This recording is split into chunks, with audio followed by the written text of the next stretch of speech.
आणि आता राज्यभरातल्या महत्त्वाच्या घटनांचा आढावा घेऊया महाफास्ट 100 मध्ये।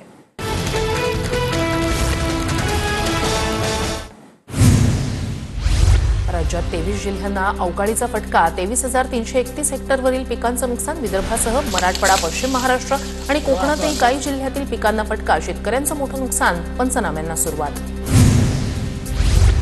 कोकण, मध्य महाराष्ट्रात शुक्रवारपर्यंत मुसळधार पावसाचा इशारा। कर्नाटक लगतच्या समुद्रातील कमी दाबाच्या क्षेत्राचा परिणाम।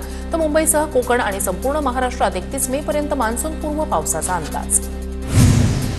सातारा, कोल्हापूर, रत्नागिरी, सिंधुदुर्ग जिल्ह्याला ऑरेंज अलर्ट। हवामान विभागाकडून संभाजीनगर, सोलापूर आणि बीडलाही ऑरेंज अलर्ट। राज्यातील इतर जिल्ह्यांना उद्या येलो अलर्ट। ठाण्याच्या वंदना टॉकीज परिसरात साचलं पाणी। काही वेळाच्या पावसातच पाणी साचलं। पाण्यातूनच नागरिकांना मार्ग काढण्याची वेळ। नवी मुंबईत पावसामुळे सायन पनवेल महामार्गावर वाहतूक कोंडी। वाशी, खारघर, बेलापूरमध्ये अचानक आलेल्या पावसामुळे नागरिकांची तारंबळ। अंधेरी परिसरात मुसळधार पावसामुळे अंधेरी सबवेत पाणी साचलं। अंधेरी सबवेत साचलेलं पाणी काढण्यासाठी पंपिंग मशीनचा वापर। पाणी काढल्यानंतर सबवे पुन्हा सुरू। साताऱ्यात मुसळधार पावसामुळे सातारा कास रस्त्यावर मोबाईल टॉवर कोसळला। 2 जखमी झाल्याची माहिती। तर टॉवर दुचाकीवर कोसळल्यामुळे 4 ते 5 दुचाकींचं नुकसान। सिंधुदुर्ग जिल्ह्याच्या बहुतांश भागात अवकाळी पावसाचं थैमान। बांदा, दोडामार्ग राज्यमार्गावर पाणी आल्यानं वाहतूक विस्कळीत। मीरा भाईंदरमध्ये मुसळधार मान्सूनपूर्व पावसाची हजेरी। वादळी वाऱ्यामुळे घरी परतणाऱ्यांना मोठा त्रास। पुण्याच्या हिंजवडीत अवकाळी पावसाचा हाहाकार। फेज 3च्या भागात रस्त्यावर गुडघाभर पाणी। अनेक वाहनंही पडली होती बंद। कांदिवलीत लालजीपाडा परिसरातील एसआरए इमारतींमध्ये पहिल्याच पावसात गळती। जय भारत एसआरए इमारतीच्या घरांना गळती लागल्यानं रहिवासी चिंतेत। पुण्यातील सिंहगड रोडवर अचानक आलेल्या पावसामुळे वाहतूक कोंडी। पहिल्याच पावसात नागरिकांची दाणादाण। पावसामुळे पुण्यातील अनेक भागातील वीजपुरवठा काही काळ खंडित। स्वारगेट बस स्थानकावरील वीजपुरवठाही खंडित झाला होता। लाईट नसल्यानं प्रवाशांची गैरसोय। पुण्यात मुसळधार पावसामुळे सखल भागात साचलं पाणी। अप्पर इंदिरानगर परिसरात नागरिकांच्या घरात पाणी शिरलं। मुंबईच्या मालवणीत एक जुनं झाड कोसळलं। झाड कोसळल्यानं ऑटो रिक्षाचं मोठं नुकसान। अपघातात कुणीही जखमी नाही। धाराशिवच्या लोहारा इथे जोरदार पावसाची हजेरी। वेगात आलेल्या पावसा वाऱ्यामुळे रस्त्याच्या कडेची झाडं कोसळली तर घरावरील पत्रेही उडाले। वाशिमच्या मंगरुळपीर तालुक्यात काही ठिकाणी मान्सूनपूर्व पावसाची हजेरी। उकाड्यापासून त्रस्त नागरिकांना दिलासा। सलग 9व्या दिवशी पाऊस झाल्यानं शेती कामांना फायदा होणार। नाशिकच्या इगतपुरी तालुक्यात 2 दिवसांच्या विश्रांतीनंतर पावसाचं पुनरागमन। तीव्र उकाड्यानं हैराण नागरिकांना थोडासा दिलासा। सिंधुदुर्ग जिल्ह्यात अचानक आलेल्या पावसामुळे नागरिकांची तारांबळ। कणकवली शहरात ठिकठिकाणी पाणी साचलं। रस्त्यात पाणी साचल्यानं वाहनांना मार्ग बदलावा लागला। कल्याण भिवंडीत विजेच्या कडकडाटासह मुसळधार पाऊस। अचानक पावसाचा जोर वाढल्यानं घरी परतणाऱ्या नागरिकांची चांगलीच तारांबळ। वसई विरारमध्ये जोरदार पावसाची हजेरी। वादळी वाऱ्यासह जोरदार पाऊस। अवकाळी पावसामुळे आंबा, पपई, केळी पिकांचं मोठं नुकसान। वादळी वाऱ्यासह मुसळधार पावसामुळे नाशिकच्या पिंपळगाव कृषी उत्पन्न बाजार समितीचं मोठं नुकसान। टोमॅटोसाठी आणण्यात आलेले पत्र्याचे शेड कोसळले तर झाडं उन्मळून पडली। नाशिकच्या सिन्नरमधील वडझिरे, जायगाव, नायगाव, देशमंडी परिसरात सलग 4 दिवसापासून ढगफुटी सदृश्य पाऊस। टोमॅटो, मिरची, कांदा पिकांचं मोठ्या प्रमाणात नुकसान। वर्धा जिल्ह्यात वेगवेगळ्या भागात विजांचा कडकडाट। सोसाट्याच्या वाऱ्यासह मुसळधार पाऊस। सेलू तालुक्यातील तळोदी शिवारात वीज पडून व्यक्तीचा मृत्यू। वाशिमच्या मालेगावमध्ये विजांच्या कडकडाटासह धुवाधार पाऊस। अनेक गावांमधील वीज पुरवठा काही काळ खंडित। अनेक ठिकाणी वीज कोसळल्याच्या घटना। शेतातील झाडावर वीज कोसळल्याचा व्हिडिओ सोशल मीडियावर व्हायरल। सोलापूरच्या बार्शीत वादळी पावसामुळे छत कोसळलं। बार्शी तहसील कार्यालयासमोरील कॅन्टीनचं छत कोसळलं। 1 जण जखमी। 5 जणांना सुखरूप बाहेर काढण्यात यश। रत्नागिरी जिल्ह्यात मान्सूनपूर्व पावसाचा कोकण रेल्वेला फटका। कोकण रेल्वेवरील वेरवली विलवडे स्टेशन दरम्यान दरड कोसळली। 2 तासांनंतर दरड हटवण्यात यश। नंदुरबार जिल्ह्यात झालेल्या वादळ वाऱ्यासह अवकाळी पावसानं 92 घरांचं नुकसान। नुकसान झालेल्या घरांचे प्रशासनाकडून पंचनामे करण्यास सुरुवात। लवकरच पंचनामे करून मदत द्यावी, नुकसानग्रस्त कुटुंबांची मागणी। जळगावच्या यावल तालुक्यात शेतकऱ्यानं केळीच्या बागेवरून फिरवला रोटावेटर। 15 दिवसापासून सुरू असलेल्या पावसामुळे शेकडो हेक्टरवरील केळी बागा आडव्या झाल्या। नुकसानामुळे हतबल होत साखळी गावात शेतकऱ्यानं केळी बागेवरून फिरवला रोटावेटर। हिंगोलीच्या मार्केटमध्ये शेतकऱ्यांनी विक्रीसाठी आणलेली हळद भिजली। संत नामदेव मार्केट यार्डमधील घटना। मार्केट कमिटीच्या हलगर्जीपणामुळे शेतकऱ्यांची हळद भिजल्याचा आरोप। कोल्हापूरच्या इचलकरंजीत मान्सूनपूर्व पावसामुळे केळीबागांचं मोठ्या प्रमाणात नुकसान, नैसर्गिक आपत्तीमुळे शेतकरी सुरेंद्र हसुरे आणि आशिष हसुरे या शेतकऱ्यांचं मोठं आर्थिक नुकसान. पुण्याच्या भोरमध्ये गेल्या 5 ते 6 दिवसांपासून मुसळधार पाऊस, कच्च्या विटा भिजून विटांचा चिखल झाला, वीटभट्टी व्यावसायिक अडचणीत. फॉरेन्सिक तपासणीसाठी ज्योती मल्होत्राचे 3 मोबाईल, 1 लॅपटॉप जप्त केल्याची सूत्रांची माहिती. ज्योती मल्होत्रानं दानिश सोबतचे चॅट्स डिलीट केल्याचा संशय. शिवाय ती चौकशीत सहकार्य करत नसल्यानं पोलिसांकडून फॉरेन्सिक तपासणी.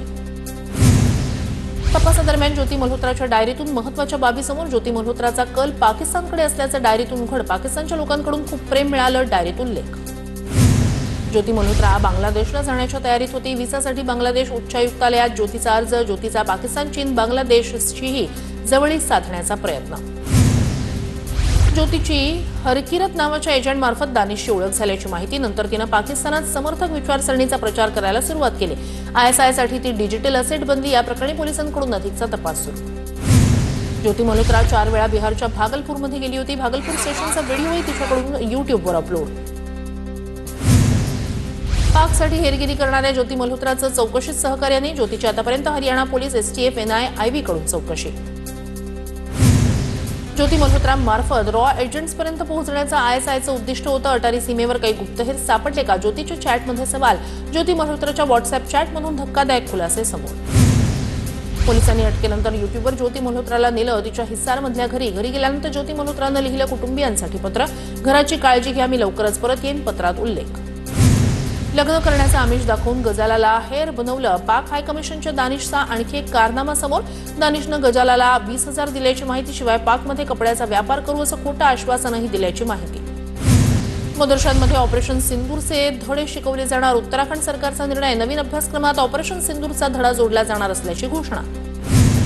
पालघर जिल्हाधिकारी कार्यालयात बॉम्ब ठेवण्यात आल्याची मेलद्वारे धमकी. जिल्हाधिकारी कार्यालयासह शेजारील दोन्ही इमारतींची पोलिसांकडून तपासणी.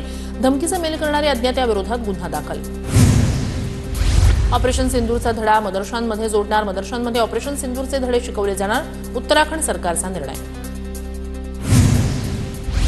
ऑपरेशन सिंदूरनंतर विरोधकही मान्य करतायत. मोदी यशस्वी पंतप्रधान आहेत. चंद्रकांत पाटील यांची प्रतिक्रिया.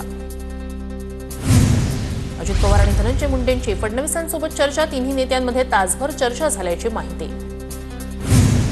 ठाणे पालिका स्वबळावर लढण्याची तयारी पूर्ण. अजित पवारांच्या राष्ट्रवादीचे नेते नजीब मुल्लांची माहिती. उमेदवारांची यादी तयार झाल्याचेही केलं स्पष्ट.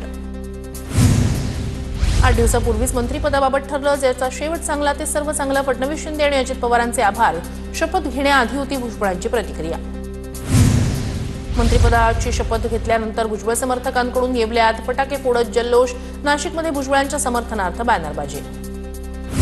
छगन भुजबळ नाराज होते. राष्ट्रवादीच्या सर्व नेत्यांनी कोर कमिटीच्याच बैठकीत निर्णय घेतला. सुनील तटकर यांची प्रतिक्रिया. एका भ्रष्ट मंत्र्याच्या जागी दुसरा भ्रष्ट मंत्री येणार का? जनता अशीच भरडली जाणार का? असा काय नाईलाज आहे? अंजली दमानी यांचा सवाल. अजित पवारांकडून जातीयवादी लोक पोसायचं काम. याच्या परिणामांना अजित पवारांना सामोरं जावं लागेल. भुजबळांच्या मंत्रिपदावरून मनोज जरांगेंची टीका.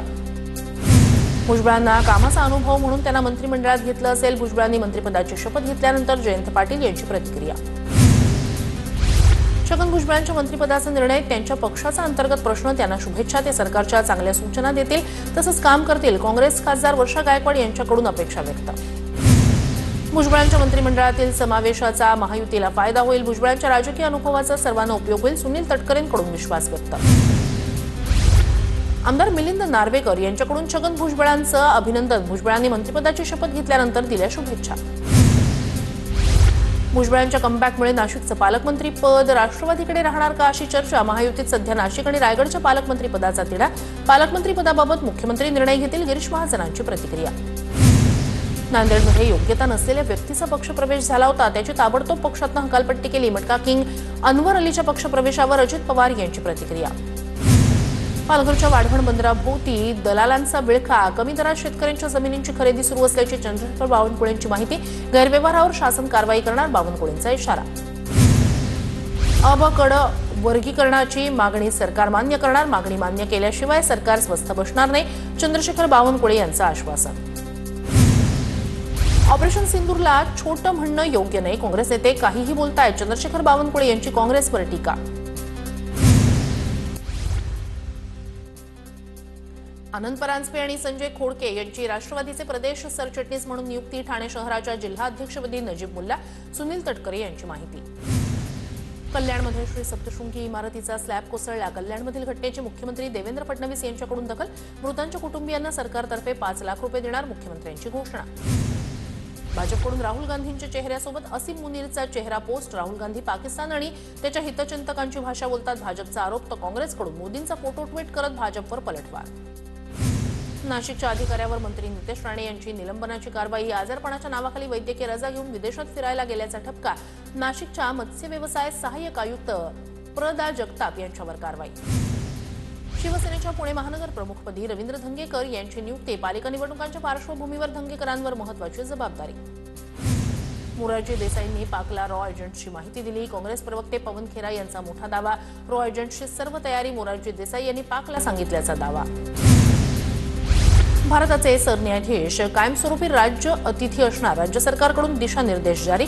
सरन्यायाधीशांसाठी कोणते राजशिष्टाचार हवे याचं परिपत्रक जारी.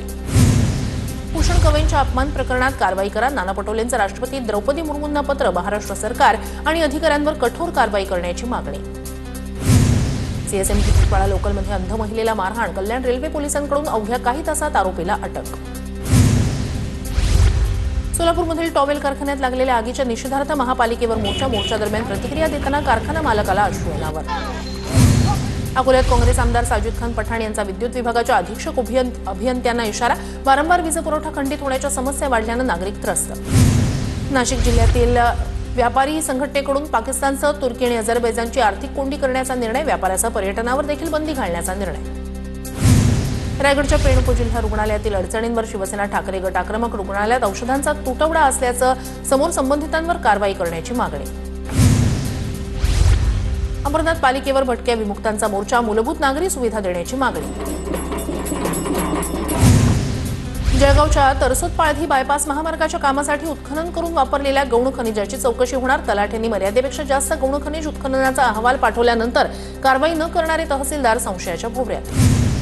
जळगाव जिल्हा परिषदेच्या माध्यमातून तालुका स्तरावर दर महिन्यात 2 वेळा तक्रार निवारण दिनाचं आयोजन. मुख्य कार्यकारी अधिकाऱ्यांसह सर्व विभाग प्रमुखांच्या उपस्थितीत तक्रारीचं जागच्या जागी निराकरण करण्यात येणार. नंदुरबार जिल्ह्यातील शासकीय कार्यालयात आग विझवण्यासाठी अग्निशमन यंत्रणेची मुदत संपली. मुदतबाह्य अग्निशमन यंत्रणा आग लागल्यानंतर आग कशी विझवणार असा प्रश्न. नंदुरबार बाजार समितीत कांद्याची आवक वाढल्यानं कांद्याच्या दरात घसरण. कांद्याला 1000 ते 1200चा दर. नंदुरबारच्या शहाद्यात जुन्या खेतिया रस्त्याची दुरवस्था झाल्यानं परिसरातील रहिवासी आक्रमक. 4 दिवसातच रस्त्याची दुरुस्ती न झाल्यास नागरिकांचा आंदोलनाचा इशारा.